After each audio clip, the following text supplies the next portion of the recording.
اچھا، اب یہ اس کے اندر ایک بہت بڑا اعتراض یہ ہے کہ اس کے اندر یہ آیا کہ یہ دن قلم اٹھانے کا دن ہے. قلم اٹھانے کے معنی یہ ہیں، یعنی یہ لیے جاتے ہیں، ترجمہ یہ کیا جاتا ہے کہ اس دن شیعوں کا کوئی گناہ لکھا نہیں جاتا. تو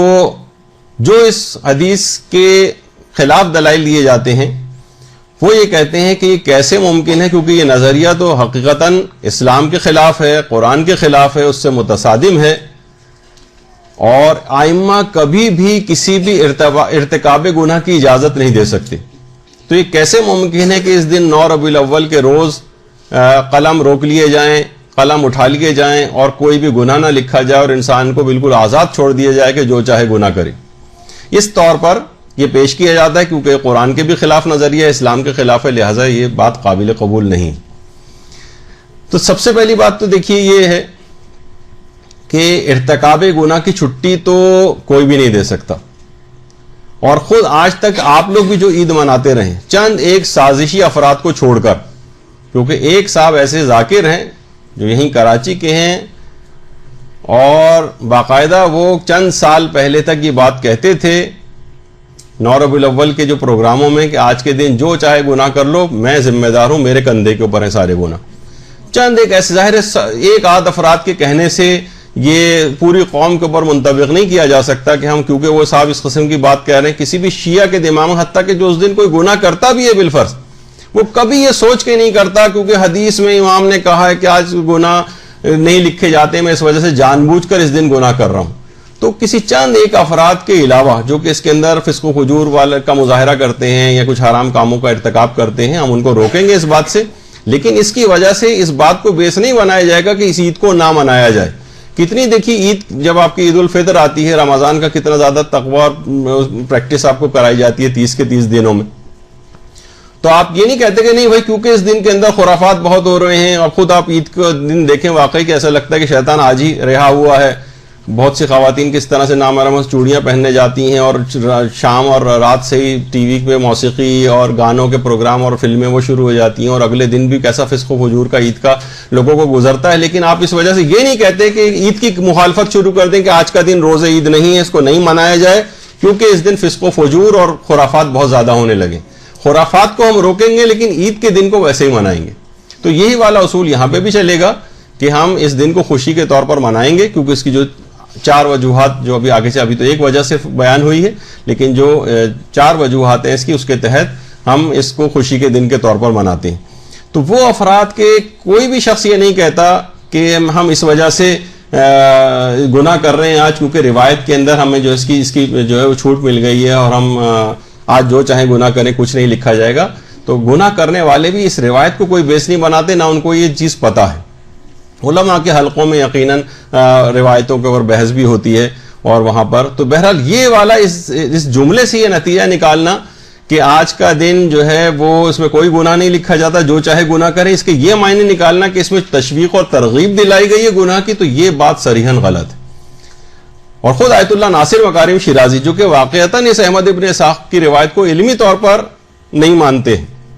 وہ بھی یہ بات کہتے ہیں کہ ٹھیک ہے اس روایت کا اعتبار نہیں ہے اور یہ محسوس ہوتا ہے کہ یہ خلاف کتاب خدا ہے، کیونکہ ائمہ معصومین کبھی بھی کسی ارتکاب گناہ کی اجازت نہیں دے سکتے، نہ اس دن نہ اس دن کے علاوہ کسی دن، لیکن برفرض اعتبار، یعنی اگر ہم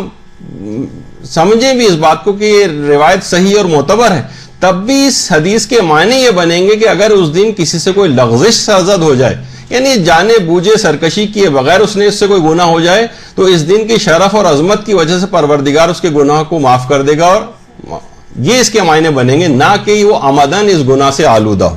تو یہ تو دیکھیے خود آیت اللہ ناصر مکارم شیرازی نے بھی اس کا امکان ظاہر کیا کہ اگر یہ روایت معتبر بھی ہو تب بھی اس کی یہ معنی ہرگز نہیں کیے جائیں گے کہ اس دن کھلی چھٹی جو ہے وہ لوگوں کو دی جا رہی. تو دیکھیے بہت سارے گناہ ایسے ہوتے ہیں کہ مثلا نہ چاہتے ہوئے بھی آپ سے ہو جاتے، نہ چاہتے ہوئے بھی. مثلا تاریخ خمس آ گئی، آپ ذرا غافل ہو گئیں، آپ نے نہیں نکالا، 2-4 روز آگے پیچھے ہو گئے جبکہ اسی دن خمس نکالنا چاہیے تھا. کتنی چیزیں ایسی ہیں کہ مثلا آپ کو فجر کی نماز کے لیے اٹھنے کا اہتمام کرنا چاہیے تھا، اور آپ نے اہتمام نہیں کیا اور آپ سوتی رہ گئیں، آپ سے گناہ ہو گیا، آپ کو اہتمام کر کے سونا چاہیے تھا۔ کتنی ایسی چیزیں کہ جہاں آپ کو امر بالمعروف و نہی عن المنکر کرنا چاہیے تھا، لیکن آپ مختلف وجوہات سے خاموش رہ جاتی، عذرائے سرکشی، ظلم، اور اس کے طور پر آپ نہیں کر رہی کہ نہیں آپ میں ہر صورت میں پروردگار کے قانون کی مخالفت کروں گی، ایسا نہیں ہوتا، لیکن وہ گناہ پھر بھی آپ سے ہو جاتے ہیں۔ تو وہ اس دن کی عظمت کی وجہ سے پروردگار، اگر یہ والی نیت نہ ہو اور سہواً غفلتاً جو ہے آپ سے گناہ ہو جائے، اس دن خدا اس گناہ کو نہیں لکھے گا، نہ کہ عمدن آپ کوئی گناہ کریں، یہ ہرگز بھی اس کے معنی نہیں۔ تو دیکھیں یہی وجہ ہے کہ اصول کافی کے اندر باقاعدہ چھٹے امام جعفر صادق علیہ الصلوۃ والسلام سے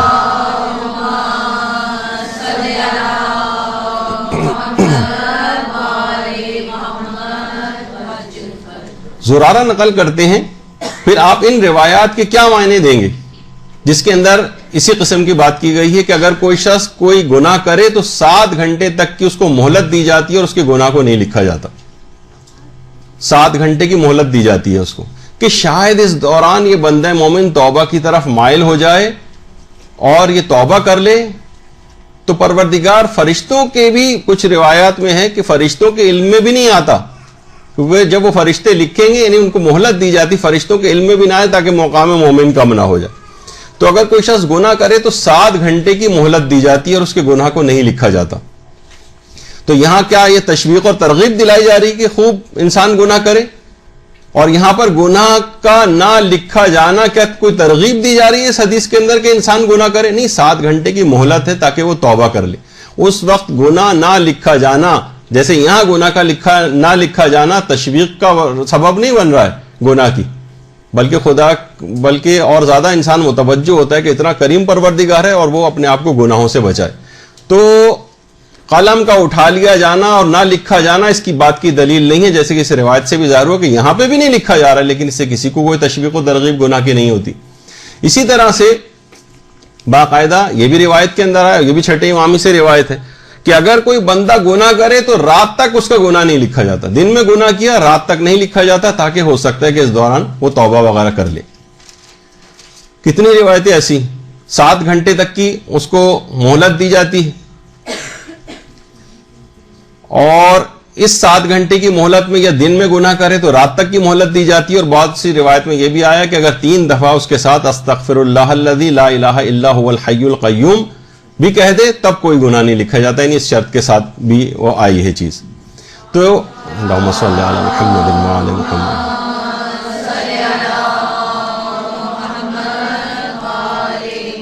تو علماء فرماتے ہیں کہ ممکن ہے کہ یہاں پر قلم اٹھا لیا جانے سے مراد یہ ہو کہ وہ گناہ نہیں لکھے جاتے، اور اس دن کی عظمت کی وجہ سے مہلت دی جاتی ہے تاکہ بندہ مومن توبہ کی طرف مائل ہو جائے اور توبہ کر لے۔ تو یہاں ہو سکتا ہے کہ اس سے مراد یہ ہو کہ اس دن کی شرف اور فضیلت کے باعث مخصوص مدت تک گناہ نہ لکھا جانا مراد ہو، یہ بھی ایک چیز ہے۔ یعنی اولاً تو یہ کہ انسان گناہ ہی نہ کرے، اور اگر بالفرض سہواً غفلتاً اس سے گناہ ہو گیا، جیسے میں نے کچھ مثالیں آپ کی خدمت میں عرض کی، تو اس دن کی عظمت کی وجہ سے پروردگار اس کے گناہ کو معاف کر دے گا۔ لوگ یہ کہتے ہیں کہ بھائی یہ تو بہت جرت دلانے والا، زیادہ تر نے یہ اعتراض کیا کہ یہ تو نہ لکھا جانا اس کے معنی کہ جرت دلائی جا رہی کہ انسان جو ہے وہ گناہ کرے، اور اس کے لیے پھر وہ گناہ اس سے متعلق فتاوے بھی لوگ نقل کرنا شروع کر دیتے ہیں کہ جو ظاہر کسی کا بھی عقیدہ نہیں کہ کوئی بھی گناہ کرے نہیں لکھا جائے گا۔ تو اگر آپ اس بات پر اعتراض کریں گے کہ اس سے تشویق و ترغیب ہوتی ہے، تو سب سے بڑھ کر اعتراض تو پھر آپ کو شفاعت کے اوپر کرنا پڑے گا، کیونکہ شفاعت کے اندر یہی تو کہا جاتا ہے کہ گناہگار کو شفاعت ملے گی۔ کتنی نعتوں کے اندر آپ سنتی ہیں کہ جو نیکوکار ہوں گے وہ گناہگاروں کی صفوں میں جا جا کے شامل ہو رہے ہوں گے، کیونکہ شفیع محشر جو ہیں وہاں پر ان گناہگاروں کی شفاعت کر رہے ہوں گے، ان کی طرف متوجہ ہوں گے۔ تو نیکوکار جو ہیں وہ گناہگاروں کی صف میں جا کر، کتنی نعتوں کے اندر یہ جملہ آتا ہے۔ تو کیا شفاعت کا یہ عقیدہ کہ تم گناہ کرو ہم تمہیں بخشوانے والے ہیں، اگرچہ یہ حدود و قیود اور شرائط کے ساتھ ہوتا ہے، لیکن کیا کبھی بھی شفاعت کا نظریہ اس بات کا سبب بنتا ہے کہ انسان یہ سوچے کہ بھائی وہ تو شفاعت کرنے والے ہیں تو لہٰذا یہاں خوب گناہ کرو؟ یہ لفظی طور پر تو کہتے ہیں لیکن ہر شخص کو پتا ہے، دل سے کوئی بھی اس بات کو نہیں مانتا ہے. بہت سے لوگ کہتے ہیں کہ اللہ بڑا بخشنے والا ہے، مثلا یہ بہت سے جملے لوگ کہہ دیتے ہیں، لیکن وہ سرسری طور پر ہے، دل سے وہ بھی اس بات کے قائل ہیں کہ نہیں، اس طرح سے نہیں بخشا جا سکتا. یہ کہ لاپرواہی اور غفلت اسے کہا جائے، اس میں انسان سرسری طور پر یہ جملہ کہہ جاتا ہے. ورنہ یہی اعتراض جو آپ اس حدیث کے اوپر اگر کریں گے تو اسی اعتراض کو آپ کو شفاعت کے اوپر بھی کرنا پڑے گا کہ اس سے بھی تشویق و ترغیب بظاہر لگتی نظر آ رہی ہے. سب سے بڑھ کر تو اور جو پروردگار کی رحمت ہے کہ کس طرح سے کہ جب شفاعت بھی ہو جائے گی اس کے بعد بھی کچھ گناہگار ایسے ہوں گے کہ شفاعت بھی ان کے مکمل طور پر عذاب کو برطرف نہ کروا سکے گی. یعنی ساری پاورز انہوں نے استعمال کر لی، اس کے بعد پھر رحمت پروردگار شروع ہوگی. شفاعت کے بعد کا ایک بہت بڑا مرحلہ ہے رحمت پروردگار کا میدان قیامت میں.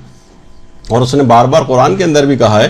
کہ اس کی رحمت سے مایوس نہیں ہونا چاہیے گناہگاروں کو. تو کیا مطلب ہے کہ رحمت خدا سے مایوس نہیں ہونا چاہیے گناہگاروں کو؟ تو کیا کوئی تشویق و ترغیب دلائی جا رہی؟ اگرچہ کچھ لوگ اس سے دھوکے میں پڑ بھی جاتے ہیں، جبھی چوتھے امام کے غالباً کسی دعا کے اندر بھی ہے کہ تیری رحمت کی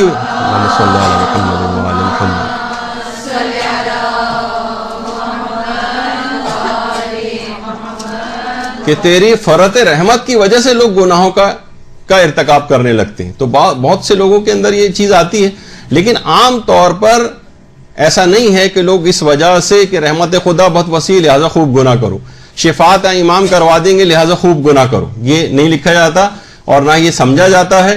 اور گناہگار بھی گناہ کرتے وقت یہ دل سے اس بات کا بہرحال قائل نہیں ہوتا ہے. تو اور آپ نے کبھی بھی آج تک آپ نے دیکھا ہے کہ عید کے دن صدر مملکت کسی بھی جگہ کے وہ خاص طور پر اسلامی ملکوں میں وہ قیدیوں کی سزاؤں کو معافی کا اعلان کرتے ہیں. تو کیا کبھی کوئی اس وجہ سے کسی کو تشویق جرم ہوئی ہے کہ بھائی میں ایسا کرتا ہوں کچھ جرم کا ارتکاب کر لیتا ہوں کیونکہ جب صدر مملکت عید کے دن سزا جو ہے وہ معاف کریں گے تو ہو سکتا ہے اس میں میرا بھی نام ہو. تو کبھی اس سے فائدہ اٹھا کر کبھی بھی کوئی شخص کسی جرم کا ارتکاب نہیں کرتا. یا مثلا صدر مملکت کو اختیار ہے کہ وہ پھانسی کی سزا کو معاف کر سکتے ہیں، حتیٰ کہ سپریم کورٹ بھی دے دے اور اس کے بعد صدر مملکت کے پاس جب اپیل جائے گی تو اس کو معاف کرنے کا اختیار ہے، میں اس وجہ سے کسی کو قتل کر دوں. کبھی کسی شخص کو اس بات کی تشویق و ترغیب نہیں ہوئی. مثلا خود ہمارے شعبہ طب کے اندر نفسیات وغیرہ جو پڑھائی جاتی ہے، سائیکیٹری، اس میں جب باقاعدہ ہسٹری لی جاتی ہے پیشنٹ سے تو اس کی ہسٹری میں ایک پوائنٹ ہوتا ہے کہ آپ کا خودکشی کرنے کو دل چاہتا ہے. تو اکثر لوگ دماغ میں ان کے اعتراض آتا ہے کہ ابھی تک مریض کے دماغ میں اگر نہیں آیا تھا خیال تو اب یہ سن کر سوال کے خودکشی کا خیال آنے لگے گا اس کو. تو انہوں نے کہا کہ ہم نے اعداد و شمار جمع کی، آج تک اس سوال کے پوچھنے کی وجہ سے آج تک کسی مریض نے کبھی کوئی خودکشی اٹیمپٹ نہیں کی. تو مقصد کہنے کا یہ ہے کہ صرف ان پریویلیجز اور وہ جو اختیار ہے یا صدر کو معاف کرنے کا یا ائمہ کے پاس شفاعت کے ذریعے گناہوں کو معاف کروانے کا یا رحمت خدا کے ذریعے گناہوں کو معافی کا، اس سے کسی کو تشویق و ترغیب نہیں ہوتی. تو پھر یہاں پر گناہ کچھ مدت کے لیے نہ لکھے جانا یا اس دن کی عظمت و شرف کی وجہ سے سہون جو گناہ ہو جاتے ہیں اس کو معاف ہو جانا، یہ کیسے اس بات کا تقاضا مقتضی ہوگا کہ جو ہے اس کو ہم کہہ دیں کہ یہ حدیث جھوٹی ہے اور اس کے یہی معنی اور مفہوم ہے کہ جو ہم بیان کر رہے ہیں. یہ صحیح نظریہ نہیں ہے. اس میں علماء نے کتنی ساری آپ کے سامنے حدیثوں کی بھی باتیں ہیں کہ پھر یہی اعتراض ان کے اوپر بھی وارد ہوگا، جو آپ ان کا جواب دیں گے وہ اس کا جواب ہوگا. البتہ وہ الگ بات ہے کہ جن کے نزدیک روایت ثابت نہیں ہے تو پھر وہ اس کے جملوں کے اوپر بھی بحث نہیں کریں گے. لیکن اکثر علماء کی ایک اچھی بڑی تعداد جیسے کہ میں نے ذکر کیا وہ اس بات کی قائل ہے اور وہ کہتی ہے کہ اس کے اندر اس سے مراد یہ نہیں ہے قلم کو اٹھانے سے مراد، بلکہ سہون گناہ اگر ہو جائیں تو وہ اس دن قابل معافی ہوتے ہیں اس دن کے شرف اور فضیلت کی وجہ سے. ورنہ پھر اس کو آپ کیا کہیں گے کہ حب علی یاکل الذنوب کما تاکل النار الحطب، علی کی محبت گناہوں کو اس طرح سے کھا جاتی ہے جس طریقے سے آگ سوکھی لکڑی کو کھا جاتی. تو اس کا کیا مطلب ہے کہ انسان محب رہے اور اس کے بعد گناہ بھی کرتا رہے کیونکہ علی کی محبت تو کھاتی چلی جائے گی. تو کیا کبھی آپ اس حدیث کو کبھی اس طور پر کبھی کوئی شخص سوچتا ہے؟ تو پھر یہی اعتراض اس حدیث کے اوپر بھی وارد ہوگا کہ اس میں تو تشویق و ترغیب دلائی گئی ہے کہ آپ بس محبت علی دل کے اندر رکھیں. اب اس کی تفصیل میں تو کوئی نہیں جاتا کہ حدیث کے اس میں جب محبت ہے تو اس محبت کے تقاضے کیا ہوتے ہیں، اس کی نافرمانی نہیں کی جاتی، محبت کرنے والے سے اس کی سیرت کی پیروی کرنے کی کوشش کی جاتی ہے. اس کی تفصیل میں کون جاتا ہے؟ بظاہر تو یہ لگ رہا ہے کہ محبت علی اگر کسی کے دل میں ہے تو وہ گناہوں کو ختم کر دیتی ہے. تو انسان گناہ کرتا جائے، محبت علی ختم کرتی جائے گی، تو اس سے بھی کوئی تشویق و ترغیب نہیں ہوتی کسی کو. اگر اس پہ کوئی اعتراض وارد کرنے لگے اسی انداز کا، تو پھر اس حدیث کے اوپر بھی اس کو یہی والا اعتراض کرنا پڑے گا. اسی طرح سے حاجی کے لیے چھٹے امام فرماتے ہیں کہ حج کرنے والے کے اللہم صلی علی محمد و علی محمد،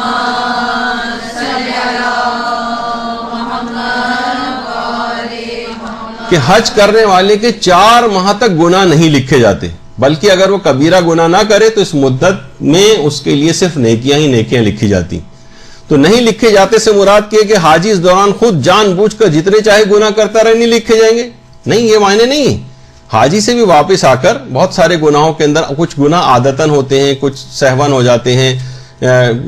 کچھ غفلت کے اندر ہو جاتے ہیں، کچھ مسئلہ نہ جاننے کی وجہ سے ہو جاتے ہیں، کچھ کم علمی اور لا علمی کی وجہ سے ہو جاتے ہیں. تو اس دوران وہ نہیں لکھے جائیں گے اور اس کو ایک شرف اور فضیلت رہے گی کہ تم سے اگر اس طرح سہون کچھ ہو جائے. لیکن اگر کوئی شخص دماغ میں لیا ہے کیونکہ حاجی کے گناہ نہیں لکھے جاتے لہٰذا ان 4 مہینے میں مجھے کھلی چھوٹ مل گئی ہے اور میں گناہ کرتا جاؤں،